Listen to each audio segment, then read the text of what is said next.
Nous sommes encore là ce vendredi 9 juin 2023 pour vous insuffler comme d'habitude la bonne humeur. Dans le bulletin d'information, nous vous proposons quelques faits divers ayant fait l'actualité durant cette semaine. Fauzia, c'est faux.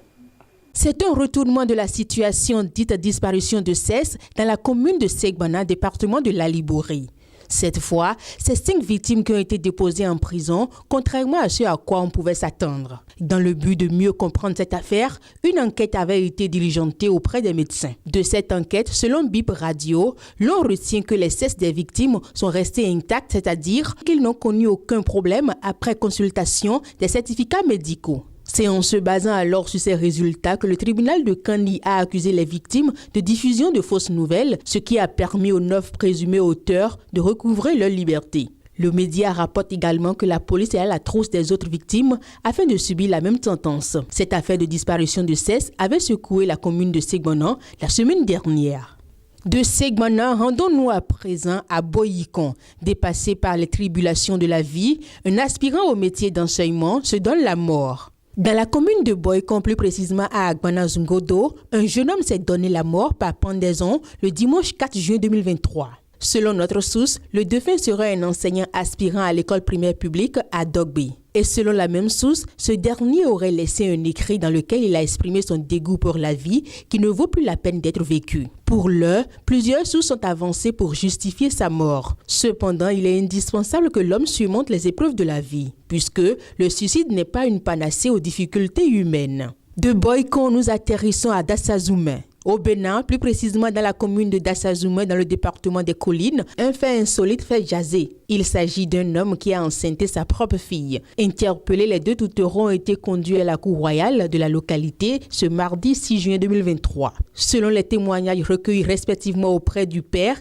et de la future mère devant la cour royale, les 2 ont avoué avoir discrètement eu des parties de jambes en lait plusieurs fois. Mais ils étaient loin d'imaginer qu'une grossesse pourrait en découler, rapporte notre source. Pour le moment, le roi n'a pas encore donné sa décision. Seront-ils conduits au poste de police de la localité? Wait and see. Du sperme des hommes pour devenir riches, plusieurs femmes sont au cœur de tels scandales un peu partout dans le monde, surtout en Afrique. Karine, 26 ans, a été mise à la porte de son foyer après une lourde confession sur sa vie sexuelle. Sa fortune et ses nombreuses réalisations n'ont pas pu la maintenir auprès de son amoureux. Fatiguée de sa double vie, la jeune femme a décidé de faire cette révélation troublante qui va ensuite la faire expulser de chez elle et vivre loin de ses 2 enfants. Karine admet qu'elle utilise le sperme des hommes pour se faire de lourdes fortunes et insiste qu'elle est fatiguée de vivre une double vie. Mais son mari affirme qu'il ne peut continuer avec une telle femme. « J'ai vécu un mensonge toute ma vie. Si vous me voyez sur Facebook, vous verriez le rêve américain. La vérité est que je suis dans une secte depuis environ 14 ans.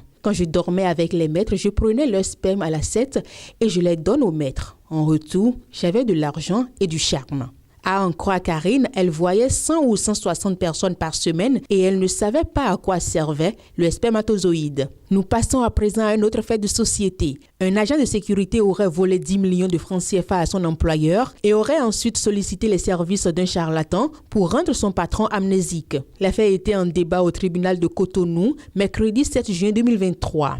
Selon le récit de BIP Radio, le vigile a remis 50 000 francs au charlatan pour les rituels nécessaires. Après son forfait, il serait ensuite réfugié chez son marabout, le temps que son patron ne se rappelle plus de la disparition de l'argent. Mais après enquête, la police arrive à mettre la main sur les 2 hommes. Interpellés, ils sont poursuivis pour vol et recel. Lors de leur procès, le ministère public a requis 3 ans de prison contre le principal accusé. Dans le même sens, le conseil de la victime a exigé 20 millions de francs CFA comme dédommagement. Mais l'avocat du gardien plaide pour que son client soit condamné au nombre de mois déjà placé derrière les barreaux. Il a également soutenu que son client n'a volé que 3 millions de francs CFA. Quant au charlatan, sa défense plaide pour sa libération. Le libéré est prévu pour le 6 juillet prochain. Au Bénin, un homme a été récemment condamné par le tribunal de Cotonou pour avoir dégusté un shawarma dans un restaurant sans régler sa facture. Cet incident a conduit à une amende de 50 000 francs pour non-paiement d'une facture de valeur de 7 500 francs. Pour avoir mangé du shawarma sans payer sa facture, un homme a comparu devant le tribunal de Cotonou. Au-delà du shawarma et une bouteille d'eau gazeuse, il n'a pas été en mesure de payer sa note à la fin du repas. Après avoir reconnu les faits, l'accusé a avancé comme excuse le fait d'attendre une autre personne qui ne s'est pas présentée pour régler la note.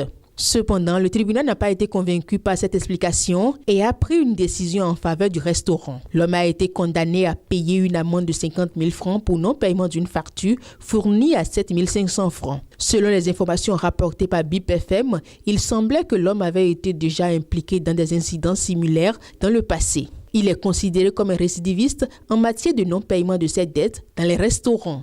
Et pour finir, un mariage forcé vire au drame. Une jeune femme, la vingtaine, mariée de force à un cultivateur, âgé de 35 ans, a poignardé ce dernier au cours de leur première nuit de noces. Ça se passe dans le district de Tré, commune rurale de Katoumanina, en Guinée-Conakry. Selon les faits rapportés par l'Edjeli, le drame est survenu la nuit dernière. Malgré son opposition, Sitan Sidibé est marié de force mercredi 31 mai à un cultivateur de 35 ans. Après la célébration de leur union, elle est accompagnée plus tard chez son époux. Mais une fois sur les lieux, elle refuse de rentrer dans la demeure. Mais elle sera encore forcée avant de rejoindre le domicile. Le pire survint plus tard. La jeune mariée met fin au jour de son mari au cours d'une dispute. C'est une affaire qui dure depuis 3 ans. J'ai dit à mon papa, à mes frères et même à la victime que je ne l'aime pas.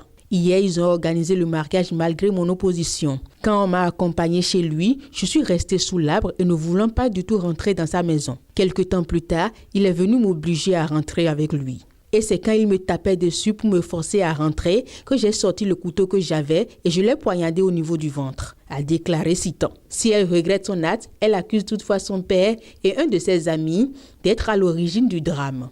Ceux qui m'ont forcé à ce mariage, a-t-elle lancé, soulignant que sa mère avait opposé à ce mariage. Le juge de paix de Madiana a annoncé l'ouverture d'une enquête pour situer les responsabilités. Les parents des 2 familles sont détenus du côté de Madiana, précise la même source. C'est la fin du bulletin d'information.